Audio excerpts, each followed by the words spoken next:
Hare Ram, Ram Ram, Hare Hare. Hare Krishna, Dhanavad Pranams to all the devotees. Thank you all for joining in. We'll start with the prayers. Om Jnana Timirandasya Jnananjana Shalakaya Chakshurun Militam Yena Tasmai Shri Gurave Namaha Shri Chaitanya Manobishtam Stapitam Yena Bhutale Swayam Rupa Kadamayam Dadati Swapadantikam Vandeham Shri Guru Shri Uttapadakamalam Shri Gurun Vaishnavamscha Shri Rupam Sagrajatam Sahaganargunatanvitam Tam Sajivam Sadvaitam Savadutam Parijana Sahitam Sri Krishna Chaitanya Devam Shri Radha Krishna Padan Sahagana Lalita Shri Vishakanvitamscha Namo Vishnu Padaya Krishna Preshthaya Bhutale Srimate Bhakti Vedanta Swami Nidhi Namine Namaste Saraswate Deve Gauravani Pracharine Nirvisesha Shunyavadi Paschatya Deshatarine Jai Sri Krishna Chaitanya Prabhu Nityananda Shri Advaita Gadadhara Shri Vasadi Gaur Bhakta Hare Krishna Krishna Krishna Hare Hare Hare Ram Ram Ram Hare Hare Mukam Karoti Vachalam Pangum Langayate Girim Yatrapadamaham Mande Shri Gurun Denatarinam Paramananda Madhavam Shri Krishna Chaitanya Meshwaram Hari Om Tatsat Gurave Gaurachandraya Radhikaya Taraliye Krishnaya Krishna Bhaktaya Tadbhaktaya Namo Namaha. Hare Krishna. So thank you all for joining in. We are on chapter 6 of the Bhagavad Gita. So we're going to continue from 6.11. So in this chapter, we saw in yesterday's session, Brahmabhuta Prasannatma na shochati na kankshati sama sarveshu bhuteshu mad bhakti labhate param. That means a person who can engage in proper devotional service has to be someone who's free from lamentation and who is free from hankering. Does not have any hankering on his own personal account, like that Prabhupada mentions. He accepts everything in favor of Krishna consciousness. So we recited this verse, Anukulyasya sankalpa pratikulyasya varjanam rakshaishyaditi vishwaso gopatritve varnam tata. That means what? Like how the gopis surrender to Krishna. A person who's a pure devotee of the Lord accepts all the principles of devotional service because it helps him advance in devotional service and rejects all the principles which are unfavorable for bhakti and always believes in the Lord's protection at all times. Rakshish yatiti vishwas. So always believing in the protection of the Lord in all circumstances at all times and places. So like that, this is the attitude of a devotee. So here Prabhupada, Lord Krishna continues from 6.11, wherein Lord Krishna is going to talk about what is the particular place where this yoga has to be performed, right? This entire chapter is going to talk about how one has to sit on a deer skin and firmly fix one's mind on one point, like that. And then finally, after giving a detailed description of the yoga process, how it has to be done by complete meditation on the Lord, or even not on the Lord, so one particular focal attention, one pointed attention, like that. Finally, Krishna tells in 6.47 that out of all these types of yogis, karma yogis, jnana yogis, ashtanga yogis, etc., the best yogi is a person who is engaged in the process of bhakti yoga, who is engaged in Krishna consciousness. So that is where we are going to be leading to. But if you see 6.11, 6.12, all these verses are going to talk about how is this yoga asana actually performed, right? And should know that yoga means to connect, right? Any of these yoga processes are meant to establish our connection with the Supreme Personality of Godhead. So with that in mind, let's go ahead. 6.11 to 12. Somebody can read. Anyone? Okay, sure. Sudha Mataji, go ahead. Hare Krishna Mataji, pranam. Hare Krishna, Dhanat pranam. शुचौ देशे प्रतिष्ठाप्य स्थिरमासनमात्मनः नाति उच्चृतं नाति नीचं चैलाजिनकुशोत्तरं तत्रैकाग्रं मनः कृत्वा यतचित्तेन्द्रियक्रिया उपविश्य सने युञ्ज्यात् योगम् आत्मा विशुद्धये. Synonyms: शुचौ, in a sanctified; deshe, land; pratisthapya, placing; sthiram, firm; asanam, seat; atmanah, his own; na, not; ati, too; uchritam, high; na, not; Ati, two, Nicham, low, Chailajina, of soft cloth and deer skin, Kusha and Kusha grass, Uttaram, covering, Tatra, thereupon, Ekagram, with one attention, Manaha, mind, Kritva, making, Yata Chitta, controlling the mind, Indriya, senses, Kriya, and activities, Upavishya, sitting, Asane, on the seat, Yunjat, should execute, Yogam, yoga practice, Atma, the heart, Vishuddhaye, for clarifying. Translation and purport by Srila Prabhupada, Prabhupada Ki Jai. To practice yoga, one should go to a secluded place and should lay kusha grass on the ground and then cover it with a deer skin and a soft cloth. The seat should be neither too high nor too low and should be situated in a sacred place. The yogi should then sit on it very firmly and practice yoga to purify the heart by controlling his mind, senses, and activities and fixing the mind on one point. Purport. Sacred place refers to places of pilgrimage. In India, the yogis, the transcendentalists, or the devotees all leave home and reside in sacred places such as Prayaga, Mathura, Vrindavana, Rishikesha, and Haridwar, and in solitude practice yoga where the sacred rivers like the Yamuna and the Ganges flow. But often this is not possible, especially for Westerners. The so called yoga societies in big cities may be successful in earning material benefit, but they are not at all suitable for the actual practice of yoga. One who is not self controlled and whose mind is not undisturbed cannot practice meditation.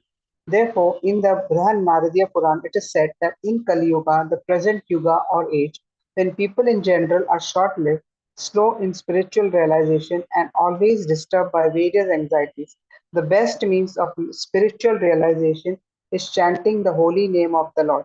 Hare Nama, Hare Namaiva Kevalam, Nasti Eva Gatir Anyata. In this age of quarrel and hypocrisy, the only means of deliverance is chanting the holy name of the Lord. There is no other way, there is no other way, there is no other way. Thank you, Mataji. Hare Krishna. Mataji, you're on mute, Mataji. All right, thank you, Hare Krishna. So when Krishna actually spoke the Bhagavad Gita to Arjuna, Arjuna himself tells Krishna, Chanchalami Mana Krishna Pramati Balavadridam Tasyaham Nigram Manye Vayu Rivashu Dushkaram. My mind is running here and there, and it is very difficult to control my mind. I can easily control the wind, but I cannot control my mind. And this is in Dwapara Yuga. And this is the state of Arjuna, who is actually stopping the battle, right? At that juncture, when he was when things were very much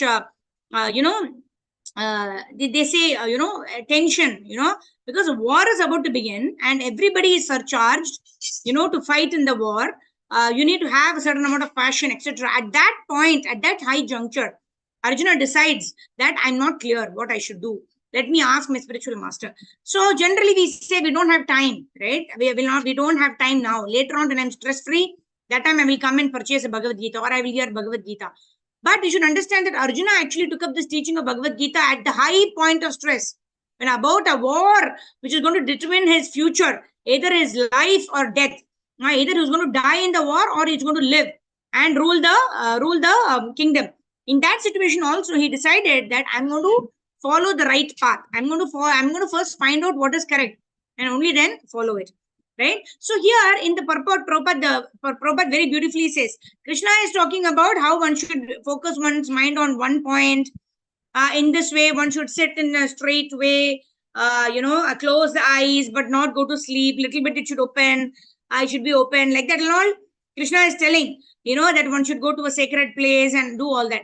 But Prabhupada in the purport very clearly establishes this is not for Kali Yuga. This cannot be done in Kali Yuga. If we close our eyes for more than 2 minutes, we'll be in the Nidra Asan. We'll be in Yoga Nidra. Right? Whether we have connection with the Lord or not, we will get connected to various dreams that we want to see, according to our thoughts that we spend the entire day with. Right? So that is our state. So we don't want to do Yoga Nidra. Right? Rather, we want to do Bhakti Yoga or Harinama Sankirtana Yajna. Right? In that way, Prabhupada says that we will be able to focus on the Lord. And this is the only method that is possible in this age of Kali. We cannot close our eyes and meditate because we will only go into lower modes. At least we'll be in the mode of passion when we are wanting to do something, achieve something. But then when we close our eyes, we go into tamoguna, right? Because we are not able to sustain the level of passion, and then we are going into lower levels. That means to tamoguna, where we are completely asleep. And then when we wake up, then we have to rise from tamoguna, right? So in this way, Prabhupada says, but if you simply chant Hare Krishna, Krishna Krishna, Hare Hare, Hare Rama, Rama Rama, Hare Hare, then what happens? Automatically, we have become situated in the transcendental platform. That means not only we are just in Sattva Guna, but we even going a level beyond Sattva Guna, which is Shuddha Sattva. There is a probability, there is a possibility, there is a chance that Hare Krishna Mantra, depending on the sincerity, is able to elevate oneself beyond the three modes of material nature. Right? So Prabhupada is saying this is the only way in this age of Kali. Hare Nama, Hare Nama, Hare Nama, Eva Kevalam. 3 times is specified. It's not just once or twice. It is mentioned 3 times. That means it's very important. None of the other methods will work in this age of Kali except Hare Nama, except Hare Nama, except Hare Nama.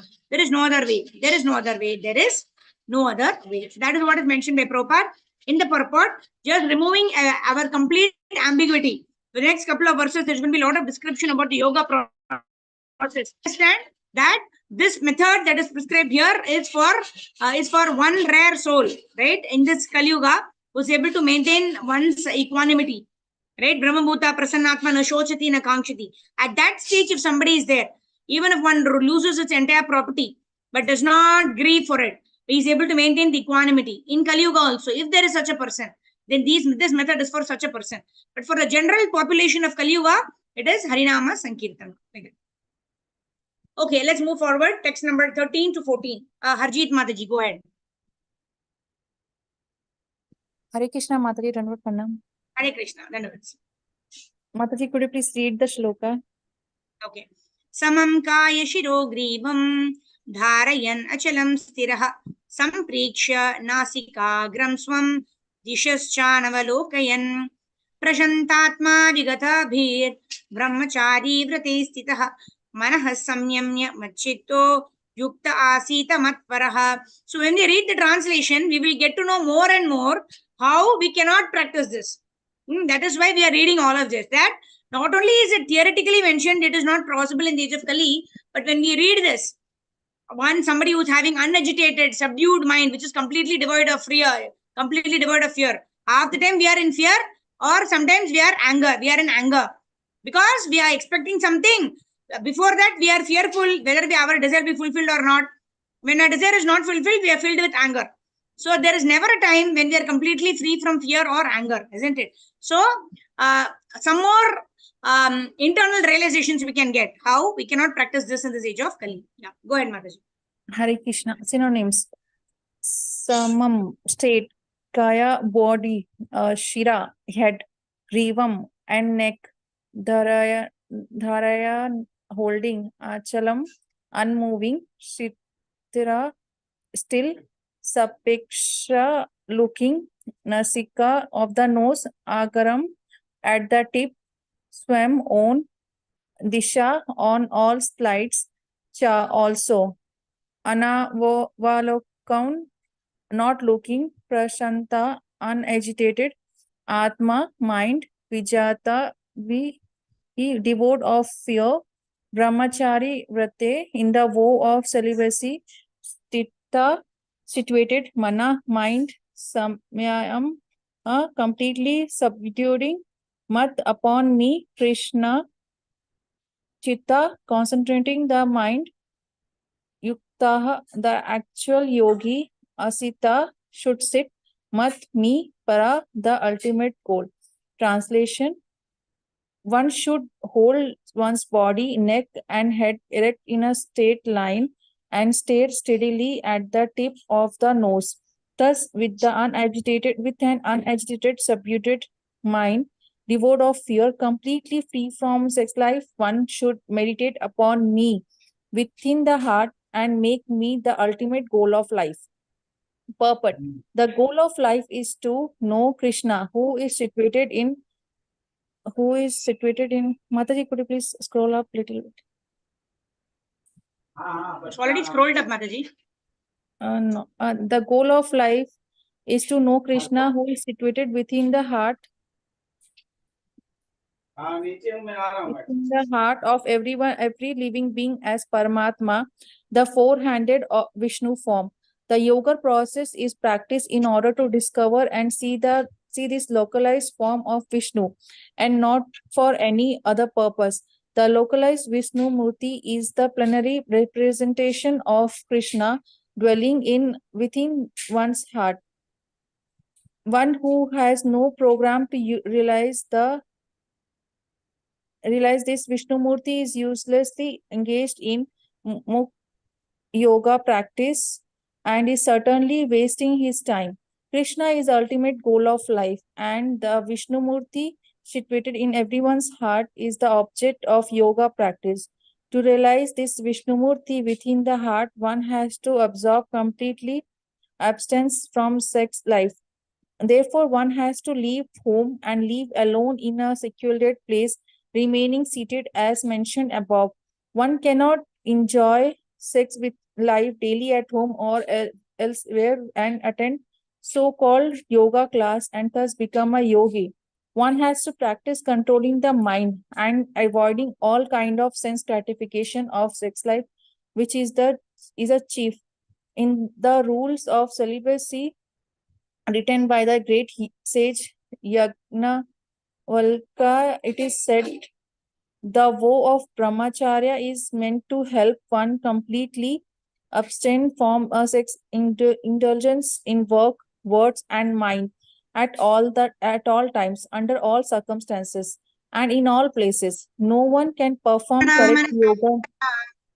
सर्वावस्थासु सर्वधा सर्वत्र मैथुन त्यागो ब्रह्मचर्यं प्रचक्षते. Okay, the vow of brahmacharya. The vow of brahmacharya is meant to help completely abstain from sex indulgence in work, word, and mind at all times, under all circumstances, and in all places. No one can perform correct yoga practice through sex indulgence. Brahmacharya is taught, therefore, from childhood when one has no knowledge of sex life. Children at the age of 5 are sent to Gurukula or the place of the spiritual master, and the master trains the young boys in the strict discipline of becoming brahmacharis. Without such practice, no one can make advancement in any yoga, whether in it be dhyana, jnana, or bhakti. One who, however, follows the rules and regulations of married life, having a sexual relationship only with his wife, and that also under regulation, is called a brahmachari. Such a restrained householder brahmachari may be accepted in the bhakti school, but the jnana and dhyana school do not even admit householder brahmachari. They require complete absence without compromise. In a bhakti school, a householder brahmachari is allowed controlled sex life because the cult of bhakti yoga is so powerful that one automatically loses sexual attraction being engaged in the superior service of the Lord. In the Bhagavad Gita 2.59, it is said, विषया विनिवर्तन्ते निराहारस्य देहिनः रसवर्ज्यं रसोऽप्यस्य परं दृष्ट्वा निवर्तते. Haribol. Whereas others are forced to restrain themselves from sense gratification, a devotee of the Lord automatically refrains because of the superior taste. Other than the devotee, no one has any information of that superior taste. Vikata vihi. One cannot be fearless unless one is fully in Krishna consciousness. A conditioned soul is fearful due to his perverted memory, his forgetfulness of his eternal relationship with Krishna. The Bhagavatam 11.2.37 says, Bhayam divyahishita. या विनिवेशतः स्यात् ईशर् अपेतस्य विपर्ययो स्मृतिः. Krishna consciousness is the only basis for fearlessness. Therefore, perfect practice is possible for a person who is Krishna conscious. And since the ultimate goal of yoga practice is to see Lord within, a Krishna conscious person is already best of all yogis. The principle of the yoga system mentioned herein are different from those of the popular so-called yoga societies. Hare Krishna Mataji. Done. Hare Krishna. Thank you. So, what is the goal of yoga? The goal of yoga is to see the Lord within our heart. The goal of yoga is not to produce coins or powder or anything, right? Or to prove oneself to be bigger than the biggest or smaller than the smallest or greater than the greatest. That is not the objective of any kind of yoga, whether it is karma yoga, jnana yoga, ashtanga yoga, bhakti yoga. That's not the purpose. The purpose of yoga is to connect ourselves with the Supreme Personality of Godhead. Some take the staircase method and some take the lift method, right? Generally, the lift reaches much faster than when we climb up the stairs. One is it takes time. Second is also there is too much effort in climbing the steps. At some point, we become very tired. Oh, I cannot go any further, and then we sit down, right? So these two risks are there when we practice any other yoga other than bhakti yoga. And then what happens? There is always this fear. Oh, will I be able to climb up? Say the result of bhakti yoga. Krishna Prem is the 25th floor. I'm in the 5th floor. I walk up to the 10th floor and I'm like, I cannot. I'm panting for breath. I cannot. I settle for 10th floor. All right. 10th floor is probably one of the heavenly planets, or Swaha or something like that, Swarga or something. Right? And we settle there, and then what happens? We start exhausting our credits. When we exhaust our credits, then we again fall down to the material world. This is the fear that is always instilled in the heart of a person, right? That if I enjoy a lot of good things, then I will lose all my austerity. Even Vishwamitra, right? When he got distracted by Menaka's anklet, what happened? He felt lusty, and then he married Menaka. And then later on, he was determined not to either get angry. Obviously, any of these things, if you do, lust, anger, greed, pride, envy, illusion, if you give in to any one of this, all of the accumulated pious credits become zero. Even the tapasya credits become zero. So that way, then Vishwamitra, second time he got angry at the Apsara, and then he cursed that Apsara. And then what happened? When you curse somebody or when you become angry, again your tapasya bal is gone. So Vishwamitra, he wanted to become a Raja Rishi, but there were so many impediments because he was getting angry. He got lusty, etc., etc.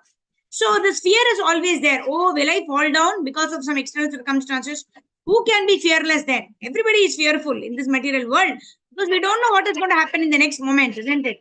But there can be a person who can be fearless. And who is that person? Bhayam dvitiya abhiniveshatah syat ishat apetasya viparyayo smritihi. Smriti means one who's always remembering who? Krishna. One who's always Krishna conscious. He is able to become fearless because he is completely dependent on the mercy of the Lord. So different principles of yoga system are mentioned here, but ultimately the yoga practice is to see the Lord within oneself and to remember the Lord always and to serve the Lord. That's what is mentioned here. Okay, let's quickly move on to the next verse. Text number 15, right? 15, yeah. Okay, Sindhu Mataji, go ahead. Hare Krishna Mataji, Pranam. Hare Krishna, Pranam. Text 15.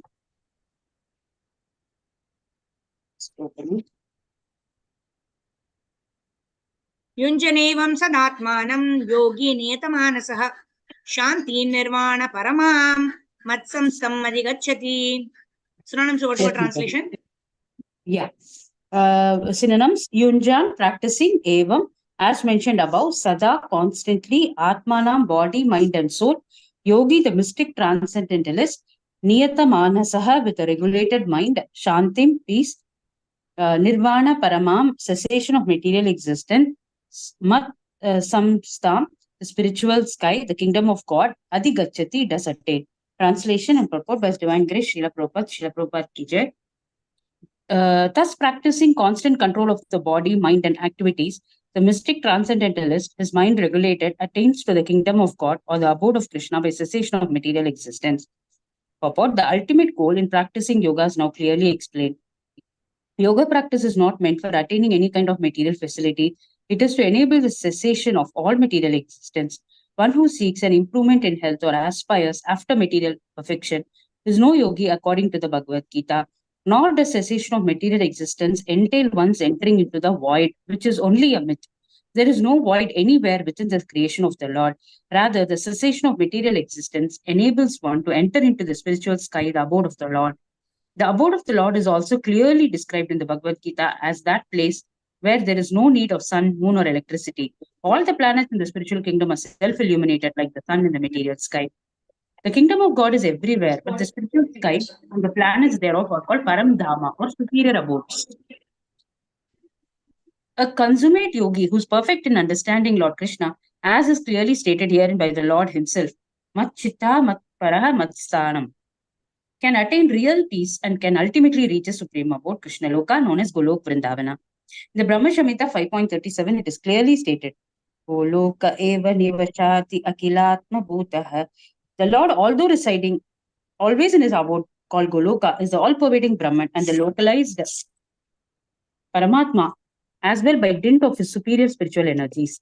No one can reach the spiritual sky Vaikuntha or enter into Lord's eternal abode Golok Vrindavana without the proper understanding of Krishna and his planetary expansion Vishnu.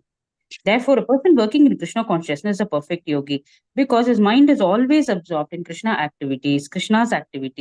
Savai Manaha Krishna Padharavinda Yoga. In the Vedas, also Shvetashvaratara Upanishad 3.8, we learn Tam eva viditvati mrityum eti. One can overcome the path of birth and death only by understanding the Supreme Personality of Godhead Krishna. In other words, perfection of the yoga system is attainment of freedom from material existence and not some magical jugglery or gymnastic feats to befool the innocent people. Thank you, Mataji. Thank you, Hare Krishna.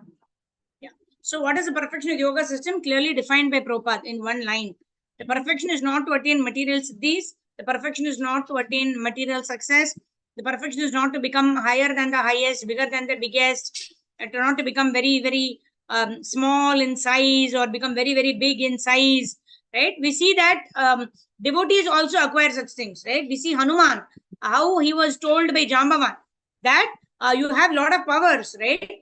And then he became as big as, as a big mountain, actually. And then he crossed over, I believe, 1,000 yojanas or something.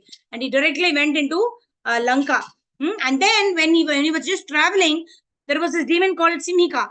Right? When she came up, Hanuman actually made himself as small as, going into Simhika's mouth and then coming out immediately.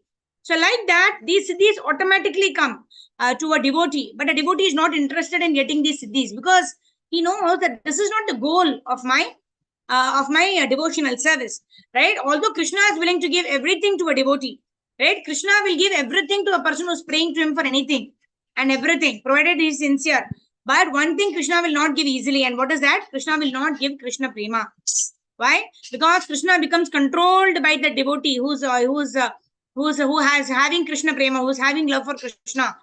And Krishna becomes completely sold out. And Krishna will follow the instructions of such a devotee. That is why Krishna will never give Krishna prema very easily. But name, fame, glory, wealth, the ability to become bigger than the biggest, smaller than the smallest, very good learning, very good memorization abilities, all of these things Krishna can give very easily, right? Because all this are not eternal benefits, and all this will die with the body, and all this will not give satisfaction to the mind, right? Because of all these things, right?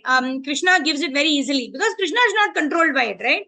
Until we attain Krishna prema, we are only bound by the rules and regulations of this material world. We are bound by the rules and regulations of the karmic cycle. So Krishna is happily in the spiritual world. But when a person sincerely comes to Krishna, saying, Krishna, I am yours. I am dedicating myself completely to you. Then Krishna actually gives us special attention. Then Krishna actually thinks, what is it that I can do to this person so as to bring him more closer towards me. Right? That is when Krishna looks at that person and sees how much this person is desirous to attain me. And then Krishna puts that person into some special test. And when somebody passes that test, then Krishna is very pleased. And then Krishna gives the benediction of Krishna prema. Right? To all the other benedictions is possible. But all these are magical jugglery, gymnastic feats. They are only only bringing about false ego in ourselves. Oh, I can become stronger than the strongest. I can become smaller than the smallest. I can get powder out of my hands. All of these things will only increase the false ego, right? Whereas as devotees, we want our false ego to be zero because we want to be completely dependent on the Supreme Personality of Godhead. Okay, let's move on to text number 16. Monimala Mataji, go ahead. Hare Krishna Mataji, Dandavat Pranam. Hare Krishna, Dandavat Pranam. Natasyastasto yogahosti, na choikanto manashastato, na chati sapnasilasyo, jagrato noivo arjuno, noivo cha arjuno. Na, Synonyms? never. Ati, too much. Astata, of one who eats so. Two, but. Yoga, linking with the Supreme. Asti, there is. Na, nor. Cha, also. Ekantam, very low. Anastasta, abstaining from eating. Na, nor. Cha, also. Ati, too much. Sapna Shilasya, of one who sleeps too much. Jagrata, or one who keeps night watch too much. Na, not. Eva, Cha, and Arjuna, O Arjuna. There is no possibility of one's becoming a yogi. O Arjuna, if one eats too much, or eats too little, sleeps too much, or does not sleep enough. Purport by Srila Prabhupada ki jai. Regulation of diet and sleep is recommended herein for the yogis. Too much eating means more than is required to keep the body and soul together. There is no need for men to eat animals because there is an ample supply of grains, vegetables, fruits, and milk. Such simple foodstuff is considered to be in the mode of goodness according to the Bhagavad Gita. Animal food is for those in the mode of ignorance. Therefore, those who indulge in animal food, drinking, smoking, and eating food, which is not first offered to Krishna, will suffer sinful reactions because of eating only polluted things. Bhojanante te tibi agyam papa te pachante atma karana. Anyone who eats for sense pleasure or cooks for himself, not offering his food to Krishna, eats only sin. One who eats sin and eats more than is allotted to him cannot execute perfect yoga. It is best that one eat only the remnants of foodstuff offered to Krishna. A person in Krishna consciousness does not eat anything which is not first offered to Krishna. Therefore, only the Krishna conscious person can attain perfection in yoga practice. Nor can one who artificially abstains from eating, manufacturing his own personal process of fasting, practice yoga. The Krishna conscious person observes fasting as it is recommended in the scriptures. He does not fast or eat more than is required, and he is thus competent to perform yoga practice. One who eats more than required will dream very much while sleeping, and he must consequently sleep more than is required. One should not sleep more than 6 hours daily. One who sleeps more than 6 hours out of 24 is certainly influenced by the mode of ignorance. A person in the mode of ignorance is lazy and prone to sleep a great deal. Such a person cannot perform yoga. Haribol Mataji, thank you very much. Mataji, unmute yourself, Mataji. Yeah, sorry. Okay, Yukta Ahara Viharasya Yukta Chesasya Karmashu Yukta Swapnavabodhasya Yogo Bhavati Dukkaha. Yukta Ahara, it all starts with the eating, right? Even in Ishopanishad, it starts with Vacho Vegam, Manasa Krodha Vegam, Jibba Vegam, sorry, enter instruction. Right? Vacho Vegam, Manasa Krodha Vegam, Jibba Vegam, Udara Upashta Vegam, Etan Veganyo Vishaheta Diraha, Sarvam Apimam Prativimsa Sishat.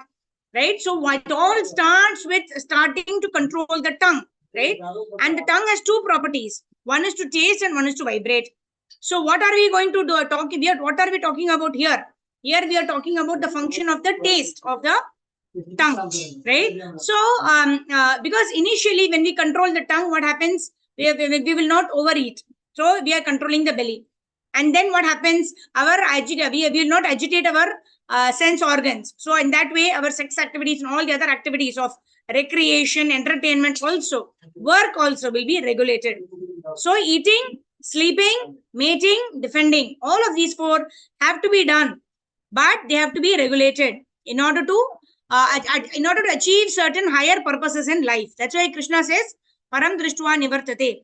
By experiencing a higher taste, one is actually able to give up all the lower tastes, right? Otherwise, it's very difficult.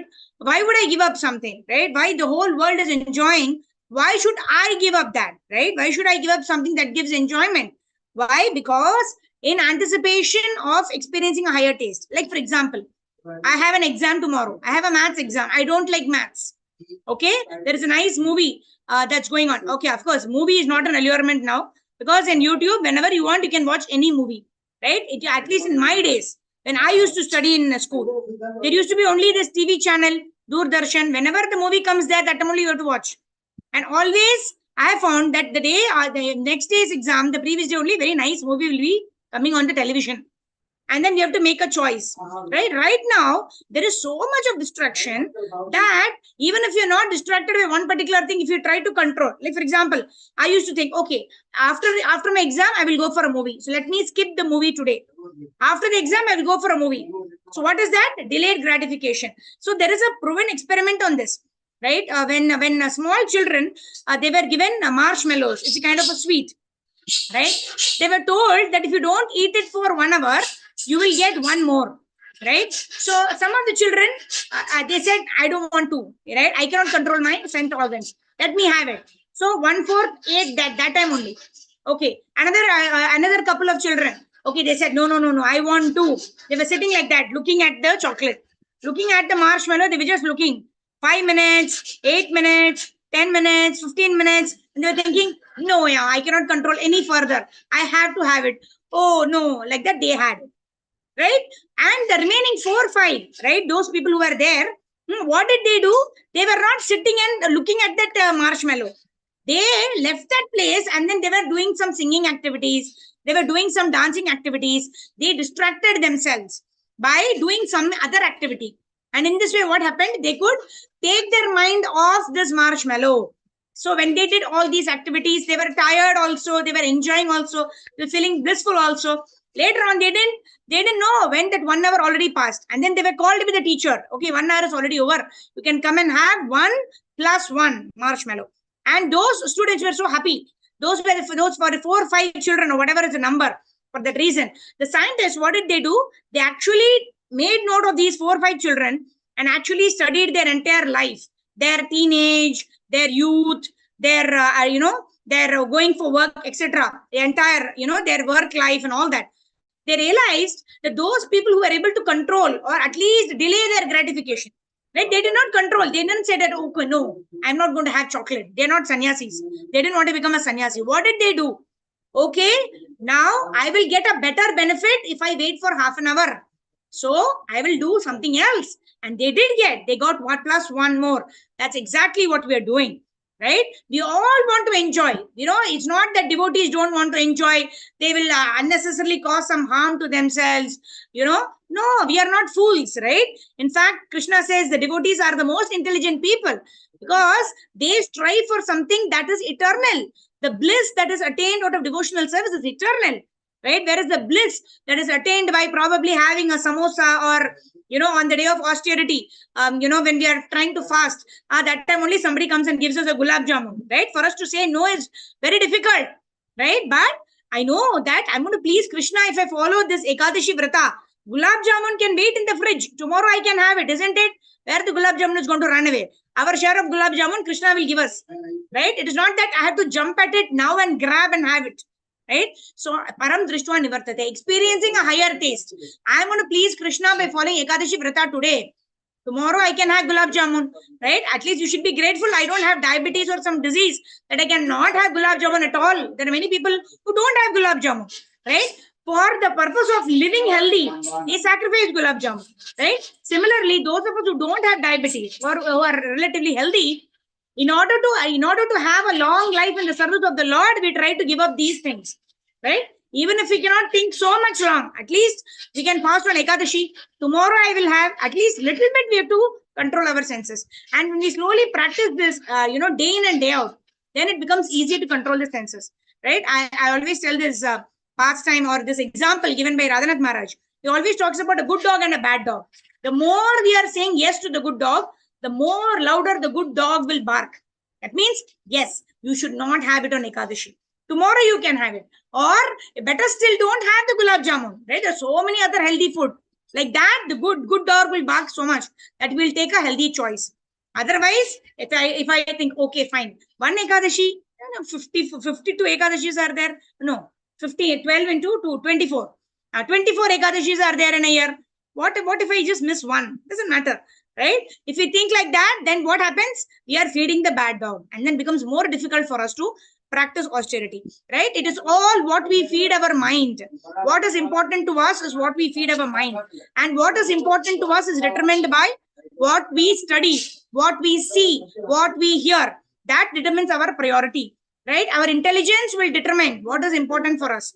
For us, devotees, intelligence tells us that if you want to please Krishna, follow Ekadashi Vrata. Gulab jamun you can have tomorrow.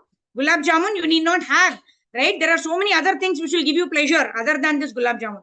Like that, slowly, we have to tame the mind to do what is right for us and not just what is good for the body, what is titillating to the body. And that is the essence of this particular verse that Prabhupada is explaining, right? One should be controlled in one's eating, in one's sleeping, in one's recreation, and in one's work. When one is so controlled, then what happens? Life becomes easy. Yogo bhavati dukkha. The miseries will always be there in this material world, but at least the miseries of the material world are reduced. Why? Because we are not self-inflicting more and more trouble to us by doing the wrong things. By doing the right things, at least we are mitigating a certain amount of suffering that we will rather put on to us by doing the wrong things. That is what is given here. So we have to regulate our eating, our sleeping, our work and recreation, and in that way, one can perform yoga. Because even, forget even Ashtanga yoga, even for normal bhakti yoga, where we are simply doubting, even for that, we need to practice regulation of eating, sleeping, mating, and recreation. And what to speak of Ashtanga yoga? In Ashtanga yoga, though, the next verse is that only. For Ashtanga yoga, you are you have to completely abstain. It's not about dovetailing. It is not about utilizing your aptitude in the service of the Lord. It is about complete abstinence. And there is a risk of our mind toiling on that particular object, although we are physically restraining ourselves. That is why there is a risk of fall down, right? Vishwamitra Muni we saw, right? He fell down. When he heard the anklets of Menaka, he fell down. Right? Why in the case of Bhakta or a devotee, it is not so easy to fall down? Why? Because artificially a devotee does not try to restrain or negate such thoughts and feelings. Rather, a devotee understands that I'm going to get a higher pleasure in doing something which is better, which is long-lasting, which will give me eternal happiness. So let me try that. Because there is a positivity involved. There is an easier chance to adopt to it without falling down. All right. Text number 17. Rohini Maharaj, go ahead.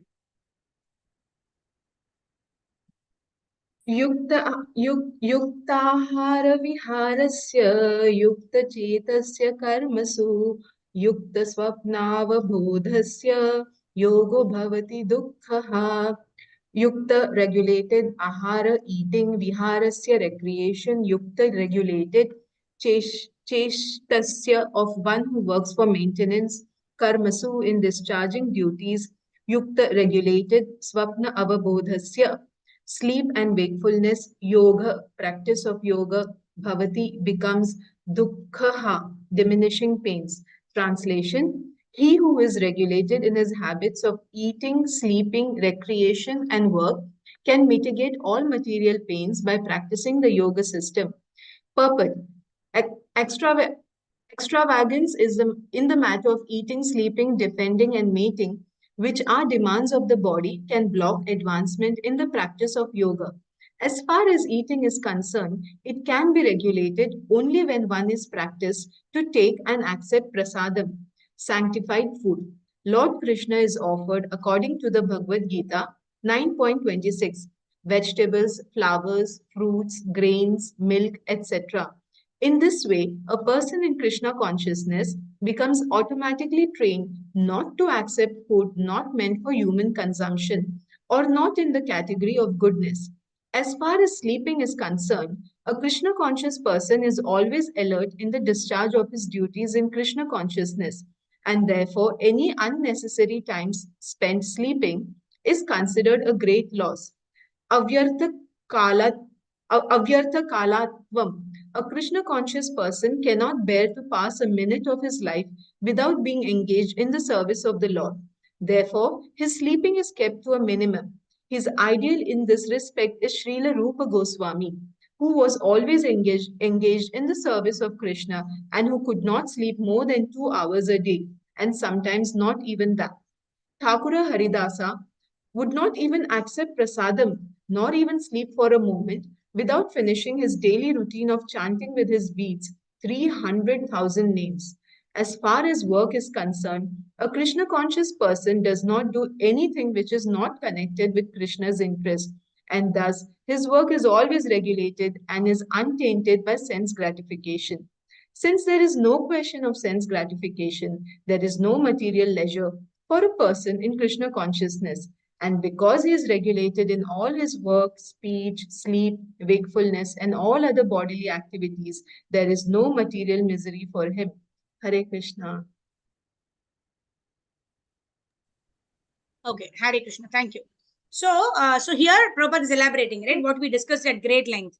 Yukta ahara, vihara, yukta chestasya, karmashu, yukta swapnavabodhasya, yogo bhavati dukkha. Yogo bhavati dukkha means the miseries are reduced to the extent one is regulated in one's eating, sleeping, recreation and work.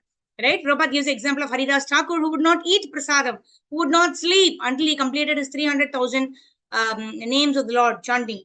Right? Similarly, Rupa Goswami, Sanatana Goswami, all of them had a regulated lifestyle. Because the more we eat, the more we are prone to sleep more.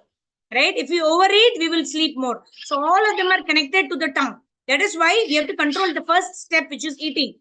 Once we control the eating, automatically sleep is regularized, and then our work is regularized, and then our recreation is also regularized. And in that way, we are reducing the amount of misery in this material world. We cannot avoid miseries, but at least by regulation, we try to curtail the amount of misery, because the more we give in to sense objects, the more we will get inflicted by the pain of it when that is taken away. The more we are able to take volunteer austerity, voluntarily take up some austerity, the more we will reduce our suffering that is caused because the object is taken away. Because if I've genuinely given it up, then I don't mind whether I have it or I don't have it, right? Even if it is there with me, I'm not going to use it, right? Because that is something that is not favorable for my spiritual life, right? So in that way, when I choose my things, what is only favorable for devotional service, I accept that. Anukulyasya sankalpa, pratikulyasya varjanam. And what is not favorable, I give it up. Then I'm controlling, or I'm protecting myself from more misery that is caused by the three modes of material nature. Because Maya cannot allure me with different things and then not give me those things, that thereby causing me misery, right? Okay, let's go ahead. Okay, Rajneesh Prabhu, go ahead.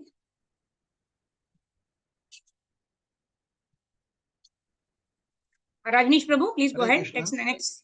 Hare Krishna. Yes. Hare Krishna. Yada viniyatam chittamatmannyevavutishtate nispriya sarvakamebhyo yuktityuchyate tada. Synonymous. Yada, when viniyatam, particularly disciplined, the mind and its activities, Atmani, in the transcendence, Eva, certainly,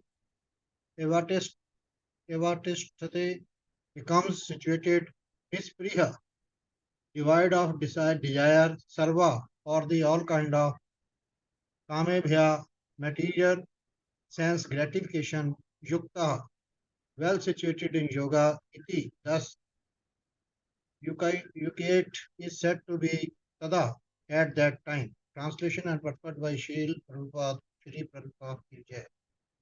When the yogi by practice of yoga disciplines his mental activities and becomes situated in transcendence, devoid of all material desires, he is said to be well established in yoga. Purport. The activities of the yogi are distinguished from those of an ordinary person by his characteristic cessation from all kinds of material desires, of which sex is the chief. A perfect yogi is so well disciplined in the activities of the mind that he can no longer be disturbed by any kind of material desire. The perfectional stage can automatically be attained by persons in Krishna consciousness as stated in Srimad Bhagavatam 9.4.18 to 20. Savai manaha Krishna padara vindaya vindayor vekevisi kuntha gunanyu varanane karyo hare करौ हरेर्मन्दिरमार्जनादिषु hare श्रुतीं Shruti श्रुतीं चकराच्युतसत्कतोदये मुकुन्दलिङ्गालयदर्शने दृशौ तद्भृत्यगात्रस्पर्शे अङ्गसङ्गमम् घ्राणं च तत्पादसरोजसौरभे श्रीमत्तुलस्यारसनां तदर्पिते आदौ हरे क्षेत्रपदानुसर्पणे शिरो ऋषिकेशपदाभिवन्दने कामं च दास्येन तु कामकाम्यया यत्तो तमश्लोकजनाश्रया रतिः. So this is talking about the various activities of Ambarish Maharaj, how he engaged from this mind to all the senses in the service of the Lord. Yes, Prabhu, please go ahead. Hare Krishna. King Ambrish first of all engaged his mind on the lotus feet of Shri Krishna and then Lord Krishna, and then one and after another he engaged his words in describing the transcendental qualities of the Lord, his hands in mopping the temple of the Lord, and his ears in the hearing of activities of the Lord, his eyes in seeing the transcendental forms of the Lord, his body in touching the bodies of the devotees, his sense of smell in smelling the scents of lotus flowers offered to the Lord, his tongue in tasting the tulsi leaf offered at the lotus feet of the Lord, his legs in going to the places of pilgrimage and the temple of the Lord, his head in offering of obeisances unto the Lord, and his desires in executing his mission, the mission of the Lord. All these transcendental activities are quite benefiting a pure devotee. The transcendental stage may be inexpressible subjectively by the followers of the impersonalist path, but it becomes very easy and practical for a person in Krishna consciousness, as is apparent in the above description of engagements of Maharaja Ambarish. Unless the mind is fixed on the lotus feet of Lord by constant remembrance, such transcendental engagements are not practical. In the devotional service of the Lord, therefore, these prescribed activities are called archana, or engaging all the senses in the services of the Lord. The senses and the mind require engagement. Simple abnegation is not practical. Therefore, for people in general, especially those who are not in the renounced order of life, transcendental engagement of the senses and the mind as described above is the perfect process for transcendental achievement, which is called Yukta in Bhagavad Gita. Hare Krishna. Hare Krishna. Thank you so much, Prabhuji. So what is Yukta? What we studied, what is Yukta Vairagya? Yukta Vairagya means to engage in the service of the Lord, utilize everything in the service of the Supreme Personality of Godhead. That is Yukta Vairagya. right? Otherwise, it is Falgu Vairagya. We simply say no, no, no to all the material things, but our mind is hankering that how can I enjoy these things, right? In such a way, a person becomes duplicitous, right? His action and his behavior and the thought running in his mind are two different things, right? That is a very dangerous position to be in. Rather, we need to be truthful to ourselves, right? What is it that I want? And we need to take help to see how I can dovetail my consciousness or my desires in the service of the Lord. That is the way for us, right? Especially we need to perform Shravanam, Kirtanam, Vishnu Smaranam and Archanam, right? When we perform Shravanam and Kirtanam, automatically the next step is remembrance of the Lord. Through hearing and chanting of the Lord, we want to remember the Lord. Smartavya Sadatam Vishnu Vismartavyo Najatuche. Always remembering Krishna, never forgetting Krishna. How? By hearing the glories of the Lord, by chanting the holy names of the Lord. In this way, we actually go about remembering the Lord. And remembrance of the Lord is the ultimate is the ultimate thing. Why? Because if we remember the Lord at the time of death, we'll go back to the spiritual world. So all of this is remembrance. Everything has to enable our remembrance of the Lord at 24 hours of the day. That is what is important. Okay, let's go on 19th verse. Okay, 19th verse. Okay. Okay, Rajneesh Prabhu. Okay, Rohini Mataji, go ahead. Yata deepo nivatasto ningate sopama smrita yogino yata chittasya yunjato yogamatmanaha. Translation, sorry, synonym. Yatha, as Deepa, a lamp, Nivatastha, in a place without wind, Na, does not, Ingate, waver, Sa, this, Upama, comparison, Smrita, is considered, Yogina, of the yogi, Yata Chittasya, whose mind is controlled, Yunjata, constantly engaged, Yogam, in meditation, Atmana, on transcendence.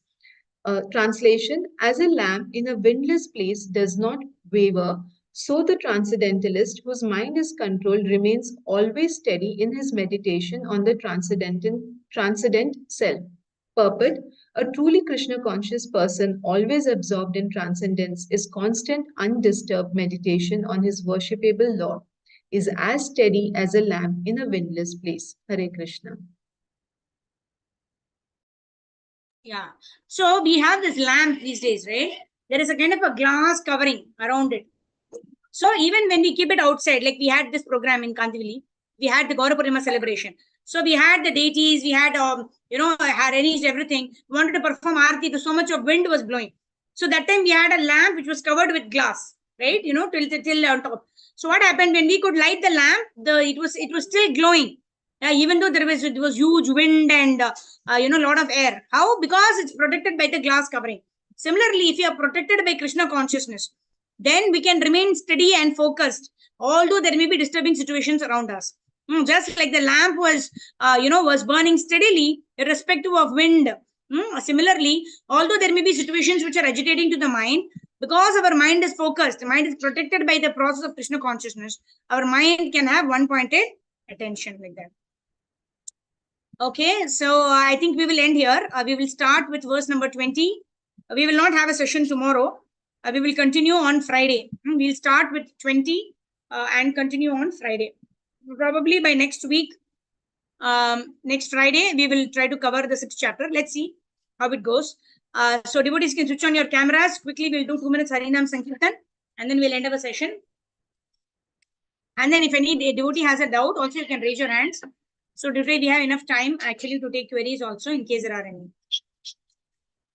Nama Om Vishnu Padaya Krishna Prestaya Bhutale Srimate Bhakti Vedanta Swami Niti Namine Namaste Saraswate Deve Gauravani Pracharine Nirvishesha Shunyavade Achyatyarishatharine Jaya Shri Krishna Chaitanya Prabhu Nityananda Shri Advaita Gadadhara Srivasadi Gaura Bhakta Vrinda Hare Krishna,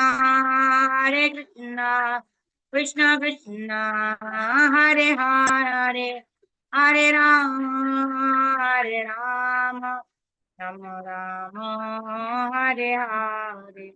Jaya Gauranitai, Jaya Radha Madhav, Jai Prahlad Nrsimha, Jai Yoga Narasimha, Jaya Radha Madhav, Radha Shyam Sundar, Radha Rasa Bihari, Shri Radhe Jai, Jaya Prabhupada, Jai Prabhupada, Jai Gurudev, Srila Gurudev.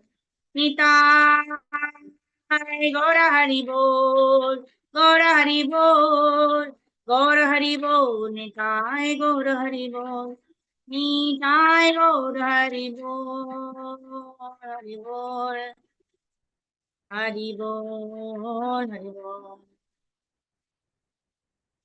Shri Prabhupada Shri Gurudev ki jai, Hari Ram Sankirtan ki jai. Nitai Gaur Premanande, Hari Hari Bol. Hare Krishna. So thank you, Rohini Mataji, Maushami Mataji, Harjeet Mataji, Sindhu Mataji, Anjana Mataji, Nisha Mataji, Rajneesh Prabhu, Oni Mala Mataji, Sudha Mataji, Karpagavalli Mataji, Nisha Mataji, Sarva Gopeshwari Mataji. Thank you all very much for joining in. Vanchakalpatarobhyascha Kripa Sindhubhyevacha Patitanam Pavanebhyo Vaishnavebhyo Namo Namaha. Ananta Koti Vaishnava Vrinda ki Jai. Jagat Guru Srila Prabhupada Srila Gurudev ki Jai. Nitai Gaura Premanande. Hari Hari Bol.